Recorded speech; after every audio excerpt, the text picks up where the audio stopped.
오늘은 하나님이 주시는 마지막 기회, 하나님이 주신 마지막 기회라는 제목으로 말씀을 함께 나누겠습니다. 이스라엘은 우리나라처럼 수없이 많은 국가적인 위기를 겪었습니다. 특히 전쟁이 많은 나라이죠. 지금도 쉬지 않고 끊임없이 전쟁이 일어나고 있는 나라가 이스라엘이기도 합니다. 여러분, 그것도 이스라엘이 침략해 들어가기보다는 적군이 일방적으로 침입해 들어오는 전쟁들이 많았습니다. 여러분, 그런데 그럴 때마다 국가적인 위기가 찾아옵니다. 그런데 이런 국가적인 위기를 잘 극복한 왕이 있었고 또 잘 극복하지 못한 왕이 있었습니다. 여러분, 그런데 이스라엘의 그 수많은 왕들 중에서 가장 그리고 확실하게 극복했던 왕이 있습니다. 그리고는 다시는 이런 위기가 자신이 통치하는 동안에는 더 이상 나라에 찾아오지 않도록 나라를 부강하게 만들었던 왕이 있지요. 바로 다윗 왕입니다. 여러분, 그래서 다윗 왕이 지금도 이스라엘 역사의 가장 큰 자랑거리고 자부심이기도 하지요. 여러분, 다윗 왕에게는 도대체 어떤 능력이 있었기에 이렇게 전쟁이 늘 일어나고 그래서 국가적인 위기가 늘 찾아오는 그런 이스라엘 나라를 그야말로 완전히 통일을 하고 남과 북을 통일을 하고 더 이상 적들이 침략할 수 없는 그런 강대국, 오히려 침략이 아니라 적들이 조공을 바치는 나라가 되게 만들 수 있었냐는 거예요. 여러분, 그것은 다윗의 분명한 믿음의 고백이 있었습니다. 여러분, 다윗은 전쟁에 대해서 이렇게 고백합니다. 전쟁은 하나님께 속한 것이다 라는 믿음을 고백합니다. 전쟁은 하나님께 속한 것이기 때문에 하나님께서 전쟁의 승리를 또 전쟁의 실패도 주신다는 믿음이 있었다는 거죠. 여러분, 하나님께서 싸워주실 것을 다윗은 철저하게 믿었어요. 하나님이 우리를 위해 싸워주시면 우리의 전쟁은 이길 거지만 우리가 아무리 국방력을 튼튼하게 해도 우리가 그래서 아무리 객관적인 전력으로는 어떤 나라에도 질 수 없는 국방력을 가지고 있어도 하나님이 전쟁에서 패배하게 하면 질 수밖에 없다라는 사실들을 다윗은 철저하게 믿었습니다. 여러분, 이 믿음은 다윗이 그의 인생의 말년에 그야말로 가장 부강한 나라를 만들었을 때 여전히 이 믿음은 변치 않았습니다. 심지어 그가 죽어가면서 그의 아들 솔로몬에게 유언으로 남겼던 말도 바로 이 진리 아니겠습니까? 근데 하나님의 말씀을 따라 살아라는 거예요. 너가 하나님의 말씀만 따르면 하나님이 너가 어디를 가든지 무엇을 하든지 다 형통하게 할 것이다. 다윗은 하나님이 자신에게 약속했던 이 언약의 말씀을 붙잡고 살았던 사람이에요. 여러분, 우리가 상황 또 우리에게 찾아오고 있는 수많은 문제들, 때로는 여러분 우리 가운데 있는 해결할 수 없는 사람, 여러분 이런 우리가 어떻게 할 수 없는 것들이 너무너무 많지요. 여러분, 그런데 우리가 그 상황 또 문제 어떤 사람에게 집중하기 시작하면 하나님이 보이지 않습니다. 그러나 여러분, 우리가 어떤 상황 앞에서도 어떤 문제 앞에서도 어떤 누구 앞에서도 하나님을 집중하기 시작하면 여러분, 그것들은 하나님 앞에서 더 이상 문제가 될 수 없는 거지요. 여러분, 다윗은 어떤 상황 속에서도 그 누구 앞에서도 하나님을 향한 믿음의 눈을 들 수 있는 분명한 믿음의 고백이 있었다는 거예요. 여러분, 그래서 다윗은 철저히 하나님의 언약궤, 즉 이 언약궤가 함께한다는 건 하나님이 우리와 함께한다는 중요한 상징의 의미를 갖고 있는 겁니다. 그래서 그 언약궤를 찾아와서 회복시키기 위한 여러분 거기에 가장 많은 에너지를 쏟아붓죠. 그리고 여러분 그 언약궤가 돌아왔을 때 얼마나 다윗이 기뻤던지요. 천하를 다 얻은 것처럼 기뻐서 여러분 하나님을 언약궤가 들어오는 걸 보면 하나님을 여러분 춤추며 예배하다가 바지가 내려가서 하체가 다 드러나서 그런 부끄러움을 당하는데도 부끄러운 줄을 모르고 춤추잖아요. 왜 그럴까요? 언약궤가 들어왔을 때 이제 하나님이 나와 함께 한다는 여러분 확실한 믿음의 증거가 생겼기 때문에 그렇습니다. 여러분, 저와 여러분의 마음 안에 하나님의 말씀이 딱 자리를 잡으면, 그래서 저와 여러분이 그 말씀에 딱 사로잡히기 시작하면 어떤 상황 속에서도 우리의 마음이나 감정이나 우리의 믿음이 흔들리지 않게 될 줄 믿습니다. 왜요? 말씀은 우리에게 능력이 되기 때문에 그렇습니다. 말씀은 우리에게 여러분 힘이 되기 때문에 그렇습니다.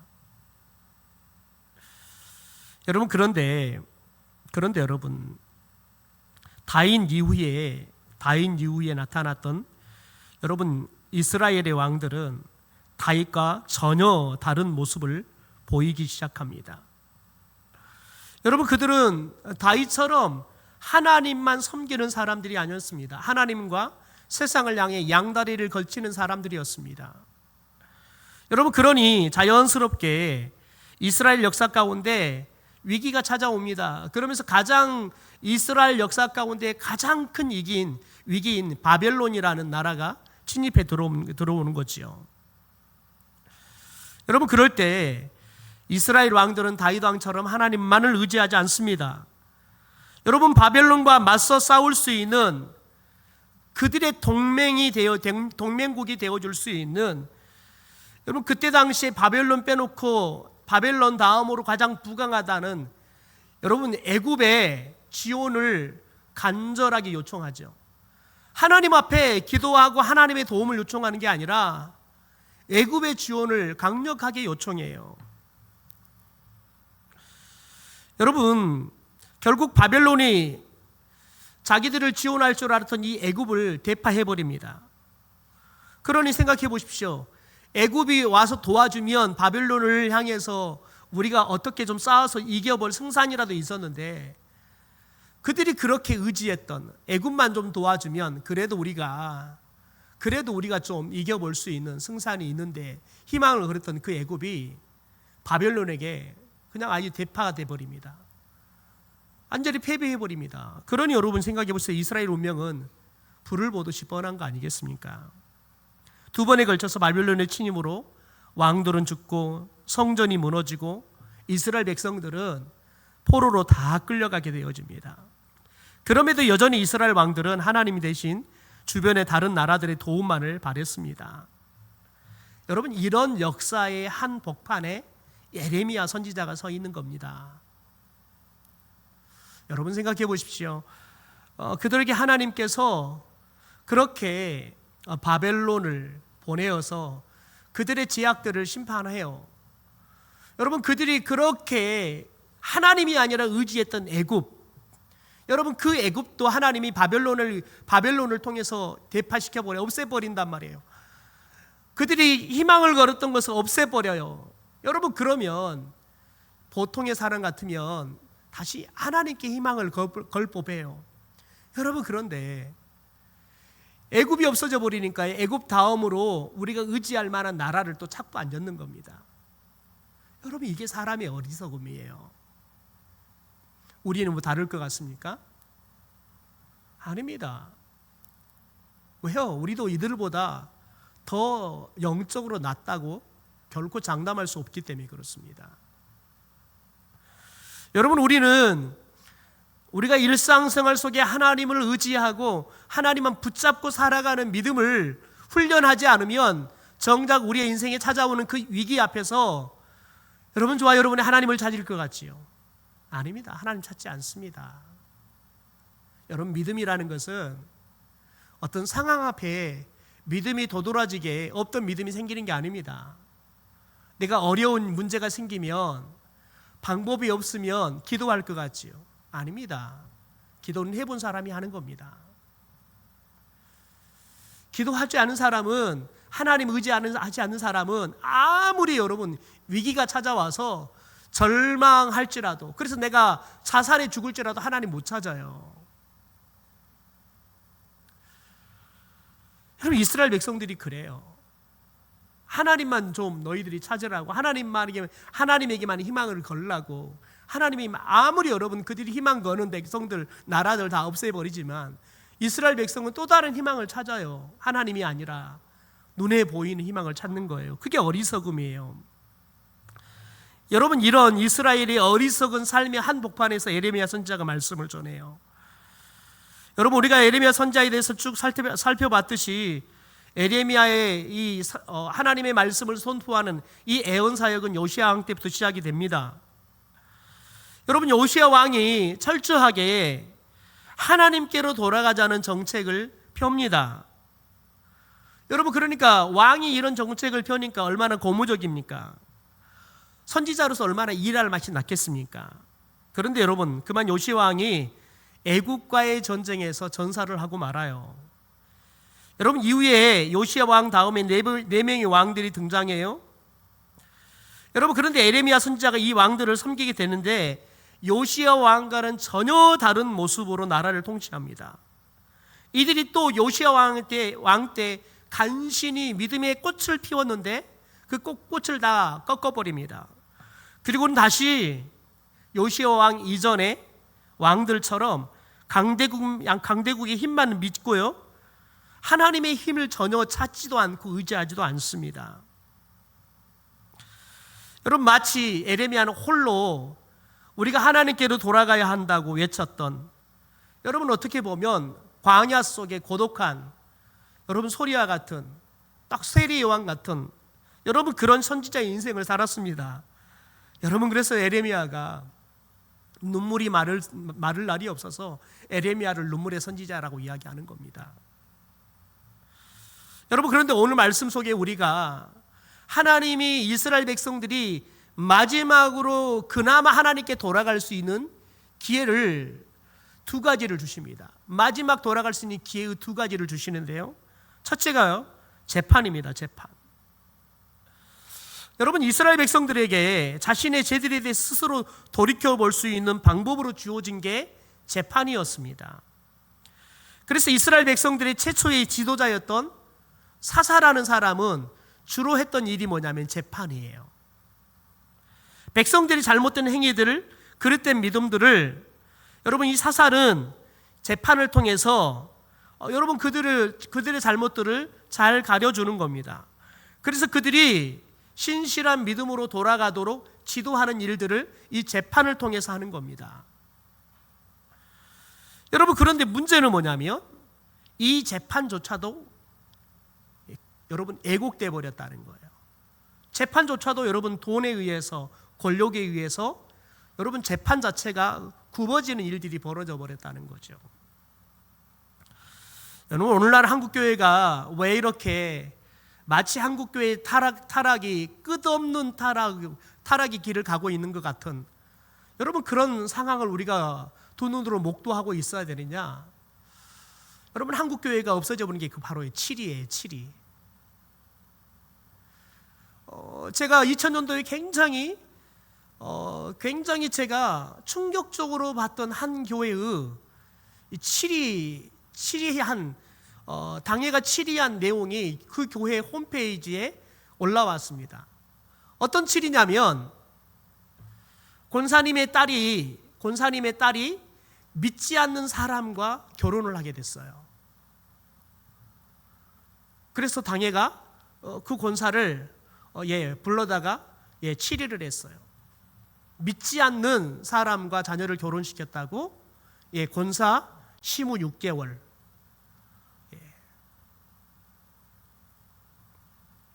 장로의 딸이 혼전 임신을 했다고 장로 1년 동안 시무 정지. 여러분, 그래서 그 교회는 혹시 자녀들이 믿지 않는 배우자들을 데려오면, 그러면 먼저 뭘 하냐면 결혼식을 시키는 게 아니라 그 배우자가 복음을 받아들이고 믿을 수 있도록 그 일을 먼저 해요. 그리고 세례를 받고 나면 결혼식을 하는 거예요. 그게 자연스럽게 그 7위가 한두 번 되어지니까 자연스럽게 일어나는 거예요. 여러분, 우리가 그게 이해가 되나요? 여러분, 그게 이해가 되나요? 여러분, 그게 성경이 가르치는 거예요. 어떤 장로님이 그런 말씀을 하시더라고요. 자신의 딸은 믿지 않는 사이하고 결혼을 했는데 자기의 사돈 집이 전혀 예수를 믿지 않는 집이었다는 거예요. 그래서 딸이 믿지 않는 시댁으로 시집을 가서 선교사라고 와서 시댁 식구들을 다 전도했다는 거예요. 여러분, 그건 정말 여러분 그건 기적 같은 일이에요. 제 개인적인 목회 현장에서 경험은 대부분의 사람들이 믿지 않는 집에 시집 가잖아요. 그러면 믿음 없는 사람으로 전락해요.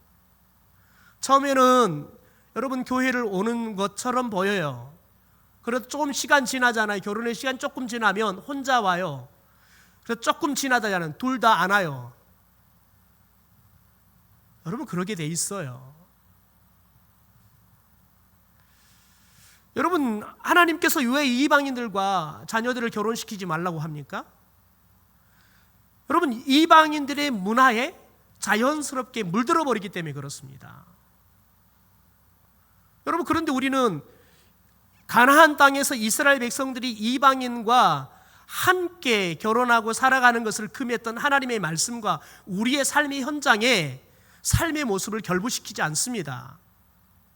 여러분, 무슨 배짱이나요?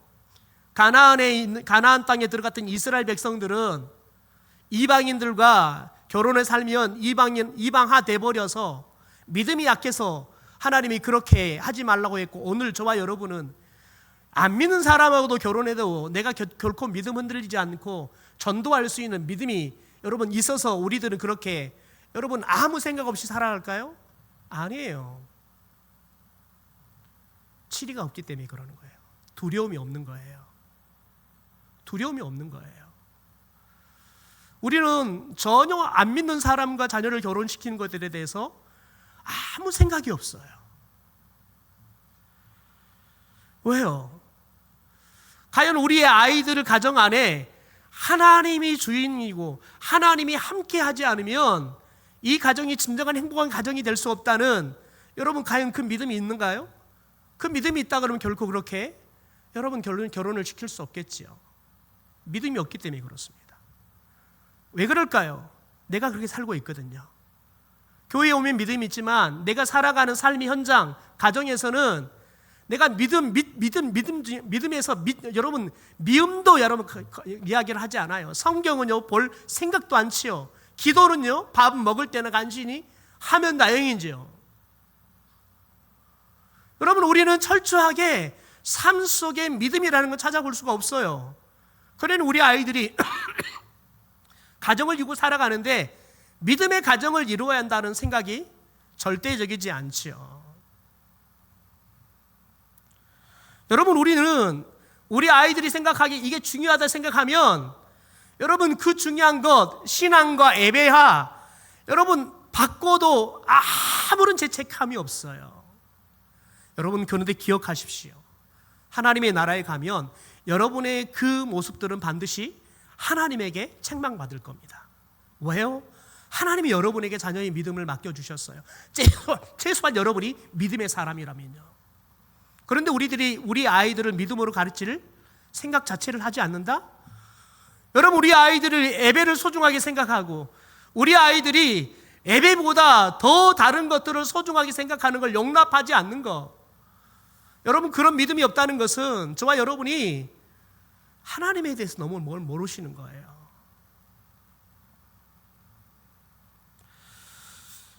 여러분, 특별히 오늘 11절부터 14절까지의 말씀을 보면 여러분 이 재판이 그릇 행해지고 있는 모습들을 기록하고 있어요. 하나님께서 다윗의 집을 거론합니다. 다윗 왕에게 분명하게 약속하셨던 다윗의 집에 대한 영원한 번영의 약속 조건을 하나님께서 다시 들추어 내세요. 말씀에 순종할 때라는 이 조건, 다윗 왕의 대를 이어서 너희들이 왕의 자리를 계속해서 이을 수 있는 조건이 뭐냐? 하나님의 말씀에 순종할 때라는 이 조건. 여러분, 이 조건을 하나님이 다시 들추어 내신다고요. 여러분, 지도자는 말씀을 따라 통치해야 돼요. 특별히 말씀을 따라 재판해야 돼요. 이게 가장 중요한 지도자의 위기 관리 능력이 되는 거예요.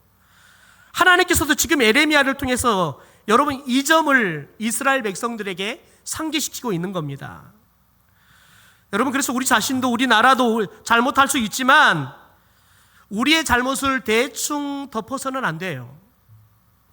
반드시 여러분 우리가 말씀 앞에 우리의 잘못들을 드러내고, 이게 말씀 앞에 잘못된 게 있다면 여러분, 저와 여러분이 이것에 대해서 여러분 조그만한 것일지라도 두렵고 떨리는 마음으로 하나님 앞에 회개해야 돼요. 여러분, 그럴 때 저와 여러분이 하나님에 대한 경각심을 가져요. 말씀에 대한 경각심을 가져요.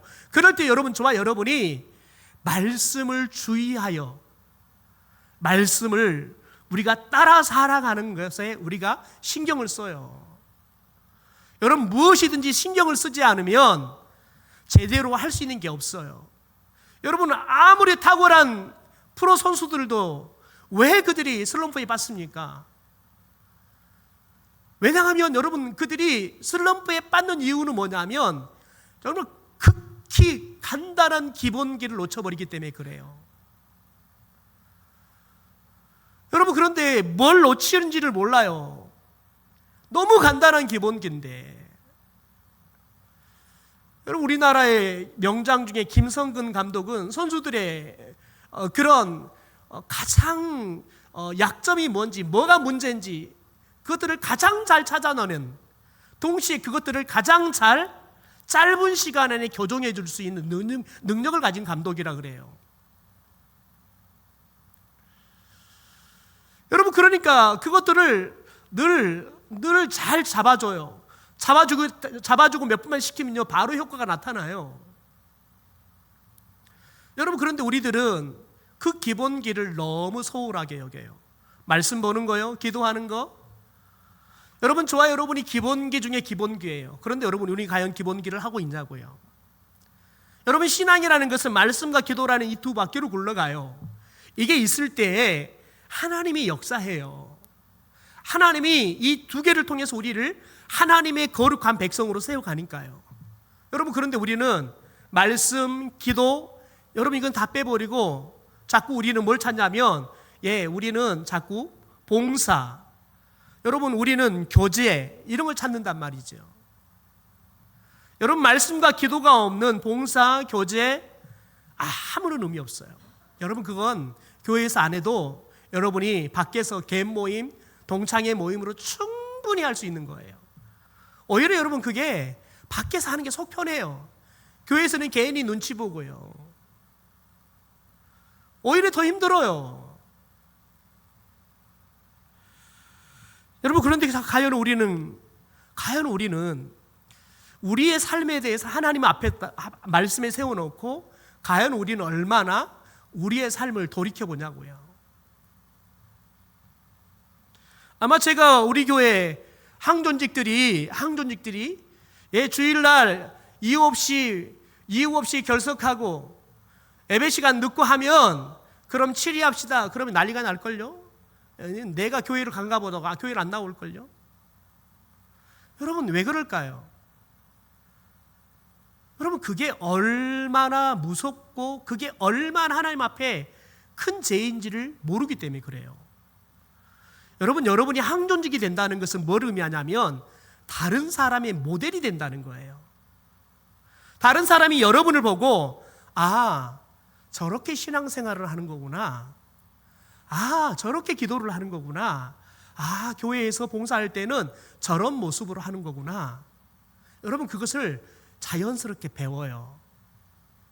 여러분, 그래서 참 재밌는 건요, 여러분 앞에 가시는 분들이 열심히 하잖아요. 그럼 뒤에 가는 분들은 열심히 해요. 그런데 앞에 간 분들이 농땡이 피우잖아요. 그럼 뒤에 간 분들은 더 농땡이 치어요.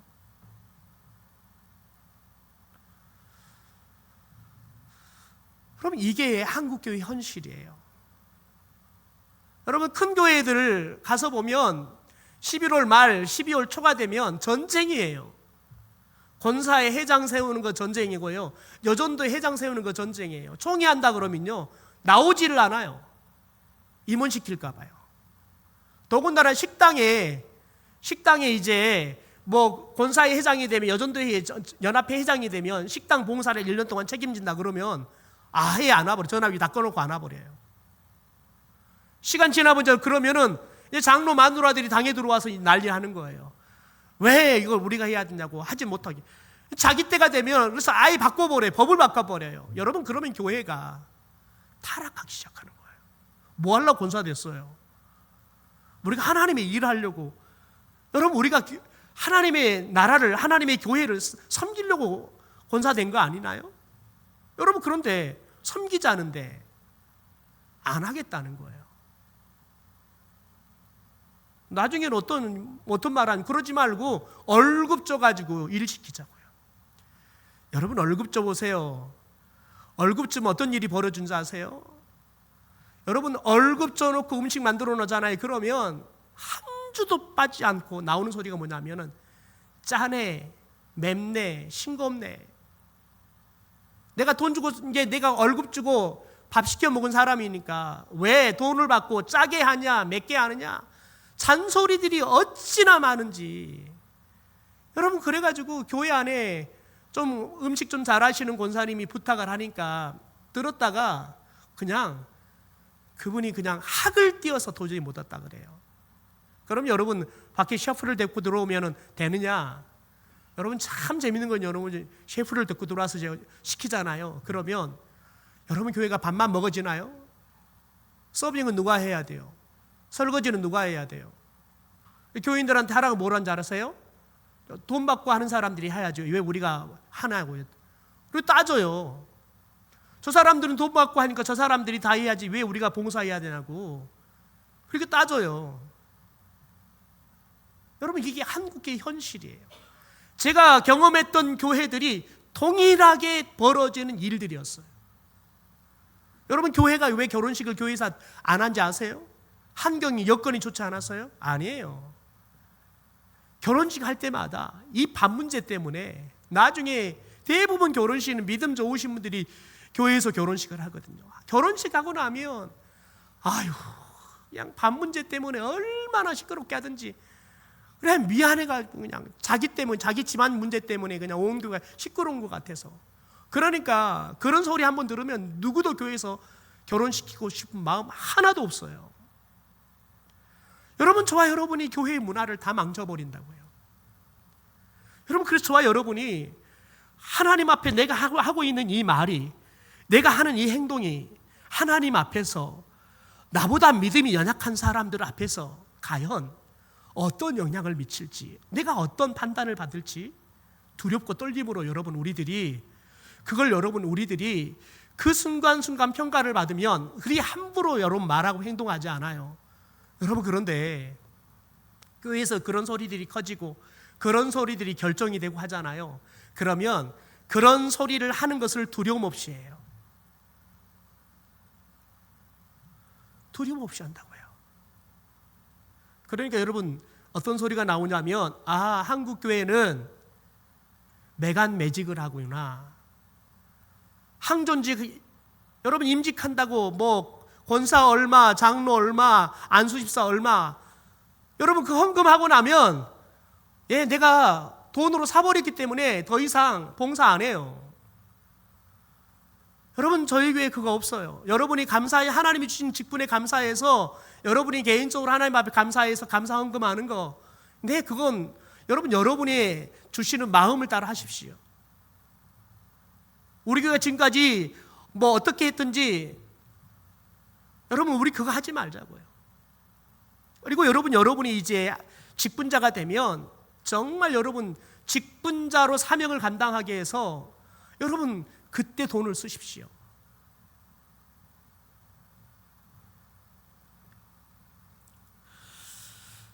여러분, 그런데 이 재판을 통해서 이스라엘 백성들이 그들의 삐뚤어진 죄악의 삶들을 돌이킬 수 있었는데, 이 재판이 애국되기 시작하니까 오히려 여러분 죄악이 더 관용해지는 거죠. 두 번째 기회가 뭐냐면 기도인 겁니다.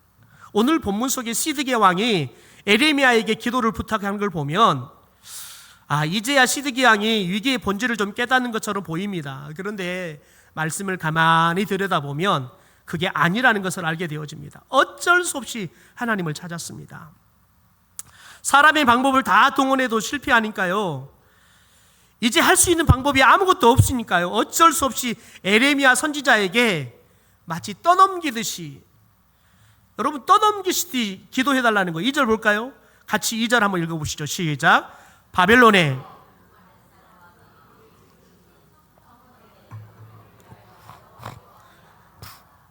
여호와께서 혹시 그의 모든 기적으로 우리를 도와 행하시면 그가 우리를 떠나리라 하니. 보십시오.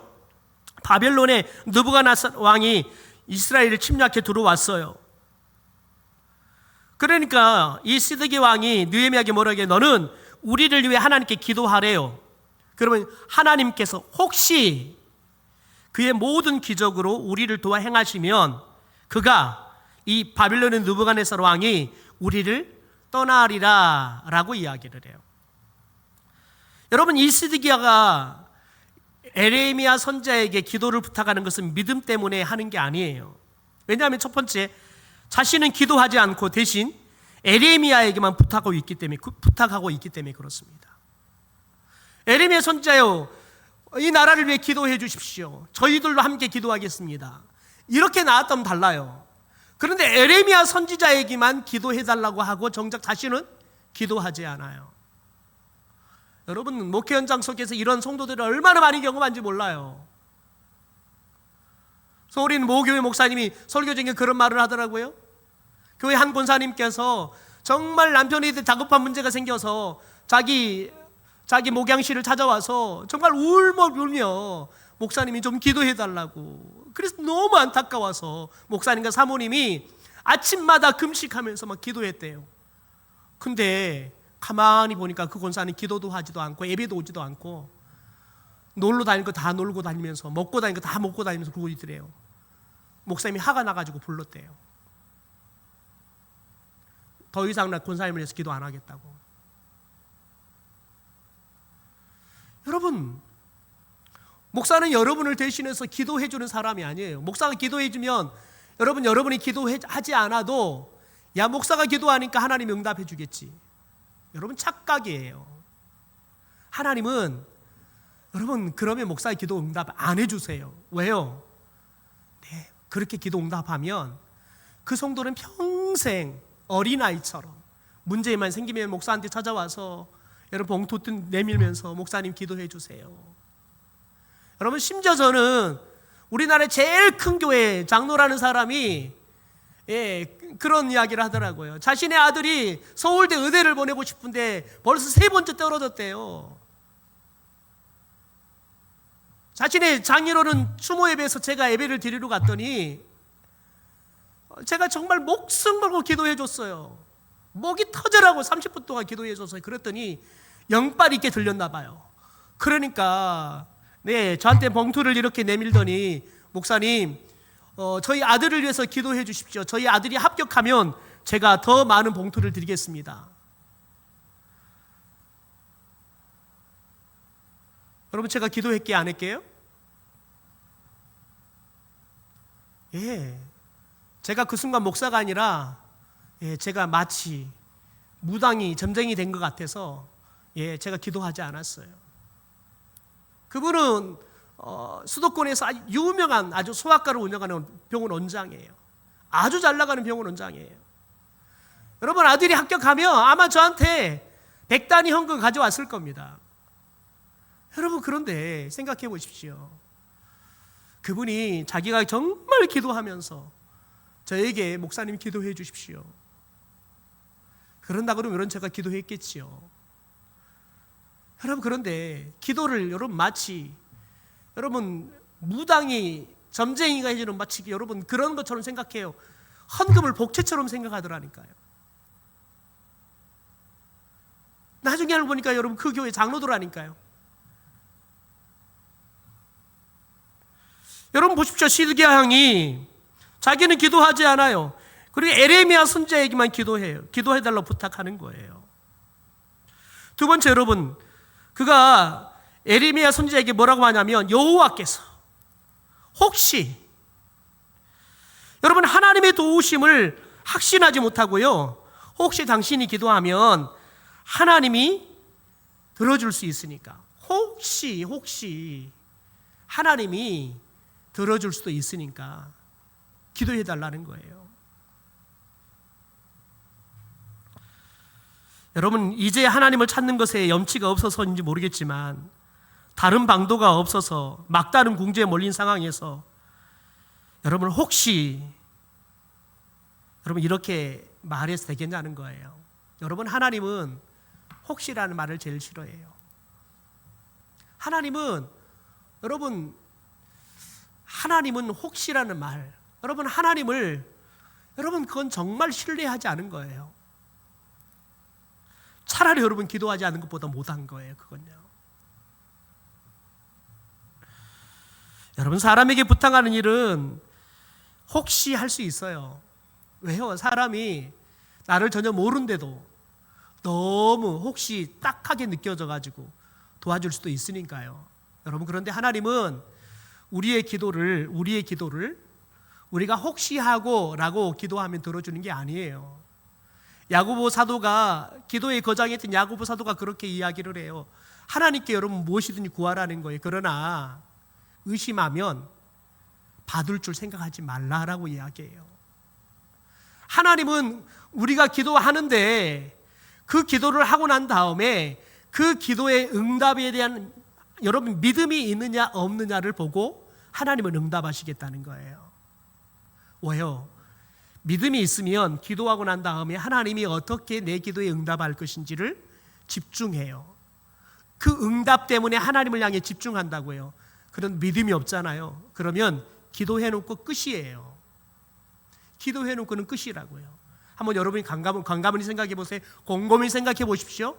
여러분이 수없이 많은 시간 동안 기도했는데 여러분의 기도는 여러분은 얼마나 응답이 되었습니까? 여러분이 기도하고 난 다음에 내 기도가 어떻게 응답이 되었는지 한 번이라도 여러분은 체크해 본 적이 있으십니까? 여러분, 우리가 체크하지 않는 이유는 뭐냐면 믿음이 없기 때문에 그래요. 하나님이 내가 기도하면 응답하실 것이라는 믿음이 없기 때문에요, 기대를 하지 않아요. 여러분, 그런데 하나님은 내가 기도한 것보다 훨씬 더 좋은 것을 주시는 분이라는 걸 믿잖아요. 그러면 기대가 돼요. 도대체 하나님은 얼마나 대단한 걸 주실까? 나는 이렇게 하나님께 기도했는데 하나님은 어떻게 내게 기도에 응답하실까? 여러분, 기대가 된다고요. 그럼 여러분, 하나님이 어떻게 응답하실지를 매일매일 추적하는 삶을 살아가요. 여러분, 그 말은 뭐냐면 우리가 하나님을 집중한다는 거예요. 하나님을 바라본다는 거예요. 하나님이 어떻게 일하실지, 하나님의 일하심을 사모한다는 거예요. 여러분, 스데기야 왕이 오늘 하나님이 그에게 마지막 여러분 기회를 주셨는데, 여러분 이때의 이 기도의 기회는 그의 죄를 깨닫고 하나님 앞에 회개하는 거예요. 회개하는 기도가 먼저예요. 그리고 난 다음에 하나님 앞에 이 바벨론으로부터 우리를 지켜달라고, 이 바벨론을 물리쳐달라고 하나님의 도우심을 구하는 거지요. 여러분, 저와 여러분이 이 순서를 뒤바꾸면 안 돼요. 회개라는 것을 빼먹어버리면 안 돼요. 예수님이 왜 제자들에게 기도를 하실 때 주기도문 속에 여러분의 회개 기도를 가르칠 거예요. 우리는 매일마다 죄를 짓는 삶을 살게 하기 때문에 그렇습니다. 회개하지 않고서는 여러분, 저와 여러분의 하나님과의 관계가 여러분 단 하루라도 원만할 수 없기 때문에 그렇습니다. 늘 하나님 앞에 숨을 수밖에 없는 죄를 짓는 사람들이기 때문에 그렇습니다. 혹시 여러분, 그런데 여러분이 내가 하나님 앞에 숨을 제일 지은 것 같지 않아 라고 생각하십니까? 여러분, 그러면 여러분은 죄에 대해서 둔감하신 거예요. 죄를 하도 많이 지어가지고 이 정도는 죄도 아니라고 생각하기 때문에 그러는 거예요. 여러분, 그런데 하나님 앞에 서면 우리의 죄악들은 다 드러나는 거예요. 다 드러나는 거예요. 여러분, 그래서 저와 여러분이 매일마다 하나님 앞에 섰을 때 회개의 심령을 달라고 기도하셔야 돼요. 여러분, 그럴 때 저와 여러분이 순결한 믿음을 가지고 하나님의 뜻을 온전히 찾을 수가 있어요. 그럴 때 저와 여러분의 기도가 하나님의 뜻을 구하는 기도가 될 것이고, 그럴 때 저와 여러분의 기도가 백발백중 응답되어지는 역사가 일어날 줄 믿습니다.